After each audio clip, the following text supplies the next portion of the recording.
Hello friends, welcome to Java training session 67. This is Haradhan once again as usual. Today in this session I will discuss what will happen when user call run method instead of start method directly. Thank you all for watching my videos. In case you are enjoying my videos and learning automation testing and Java, please like and share my videos.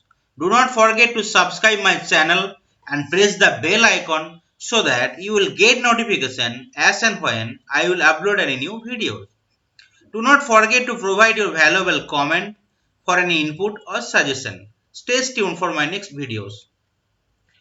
So in the three previous session, thread, you already know how we can create thread, right? How we can use join method, how we can set the thread name, how we can set the priority, how we can deal with daemon thread, like that. So whenever you are creating any thread, right, you have to either use extend thread class or implement runnable interface, and in that particular class, right, you are writing a method name called run, and in the method you're creating your script. Whatever method objective you want to write, you can write it.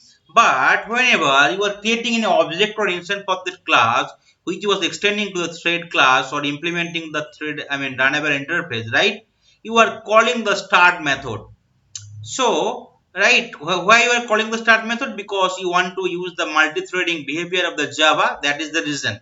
But in case you are not calling the start method, in case you are using the run method, whatever you created, so what will happen?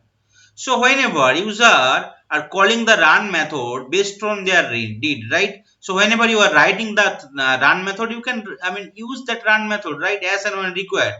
Okay, but it will behave just like a normal method, and user would not be able to take the advantage of multi-threading. Okay, when the start method gets called, then a new separate thread is being allocated to the execution of the run method.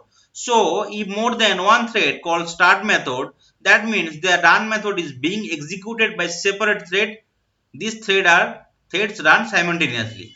On the other hand, if you use the run method of this thread are being called directly, then the execution of all of them is being handled by the same current thread and no multi-threading will happen. Hence, the output will reflect the sequential execution of the thread in the specified order, but not the parallel execution will happen, right? Parallel implementation of thread will not happen.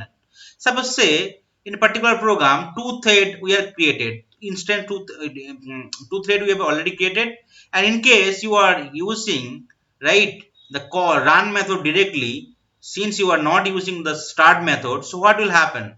Okay, it will be executed with the context of current thread sequentially. Okay, user can see output there is no concurrent execution as the run method is called sequentially for two thread.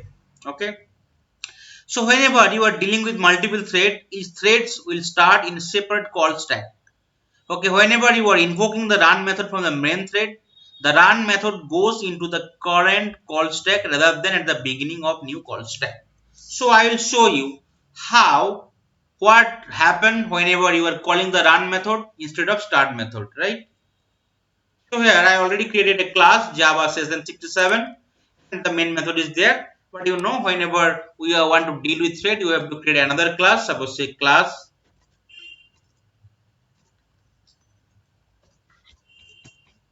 thread test, suppose 3 I'm giving, right? You know, whenever you want to use thread, we have to either extend the thread class or you have to implement the runnable interface. So I am extending thread class,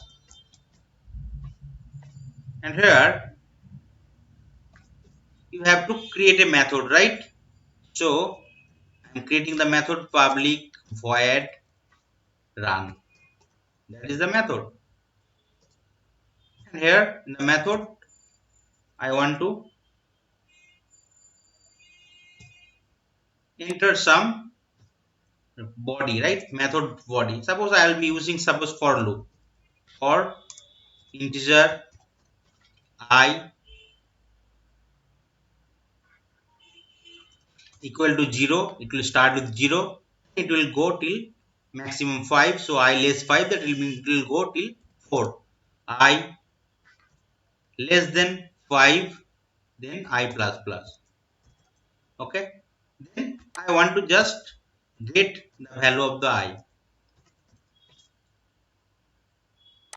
I want to print the value of the I. Okay, so here semicolon need to be entered, I have entered comma. Now error message gone, right? Now you already, I mean, I've seen my previous session, right? Whenever I want to create thread, we have to use create a object or instance in the main method, right? So the object class name, which class is extending to the thread class. Suppose I am creating instance t1 equal to new that class. So okay, now you already seen, right? Whenever we are creating the object for instance, we have to use the start method available in the thread class, right? But here I'll create another instance, say t2.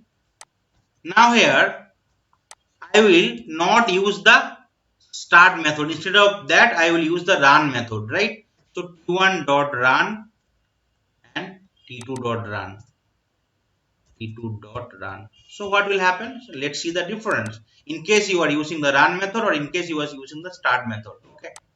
If you run it, you can see it is starting with 0, 1, 2, 3, 4. So every time if you are running it, it will give you same output. Because one, it is not using the multi-thread, right? Or context switching will not happen, right? So when obviously your program will run based on your method body objective, right? Okay, so it is first the run is running, then method is running for the t1 object or instance, right? So it is starting from 0, it is going till 4 because I less than 5, so 0, 1, 2, 3, 4 is coming, and the second one, right, t2, it is again running, right? 0, 1, 2, 3, 4. Okay, suppose if you want to give some wait time, you can give it, right? Suppose I want to give some wait time, thread dot sleep. I can give, suppose I want to wait, suppose for 500 millisecond. Okay, so here whenever you are using thread dot sleep, you know, right, we need to surround with try catch block. Okay, now you can see the that it will be printed, right? 0, 1, 2, 3, 4 for the t1 object or instance with 500 millisecond gap, and after that it will create you, right? It will print you the t2 and then run method. Suppose I am creating another instance here, t3, right? And then also I want to run it, t3 dot run method. Okay, so first t1 will be complete and then t2 will be complete and then t3. So multi-threading will not be implemented here. Okay, you can see 0, 1, 2, 3, 4, 0, 1, 2, 3, 4, 0, 1, 2, 3, 4, because the run method will try to run for each and every object or instances, right? Okay, so here no, right, multi-threading objective, what is the main objective of the thread is not happening, right? So in case we are using the run method, but now say in case we are using the start method, what will happen?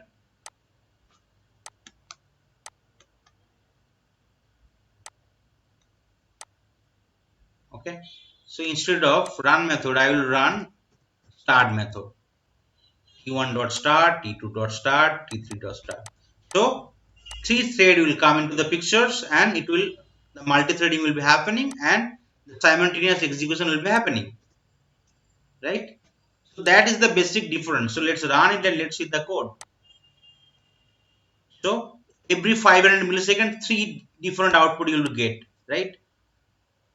You can see 3 0 0 0 1 1 1 2 2 2 3 3 3 4 4 4, right?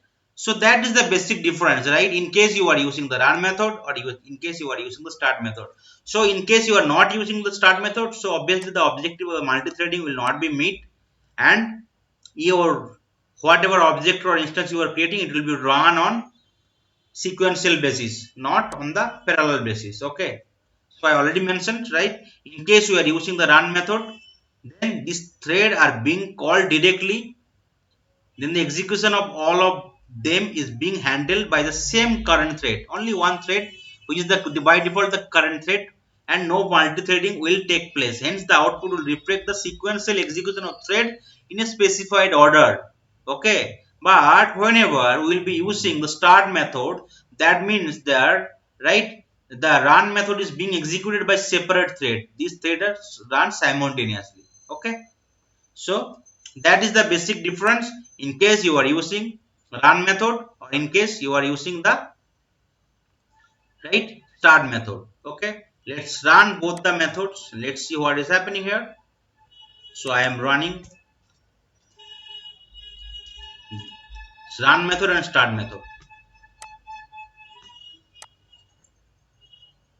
So first run method will be executed for all the instances. Then you can see after that it is coming 3 3 order, right? So here first the run method will be executed 0 1 2 3 4 for the t1 instance, 0 1 2 3 4 for the t2 instance, then 0 1 2 3 4 for the t3 instance, and then here as and when we are using the start method, so simultaneous execution will be there, but here until we are using the start it will be sequential execution, not the simultaneous execution, right? And here you can see once it is completed 0 0 0.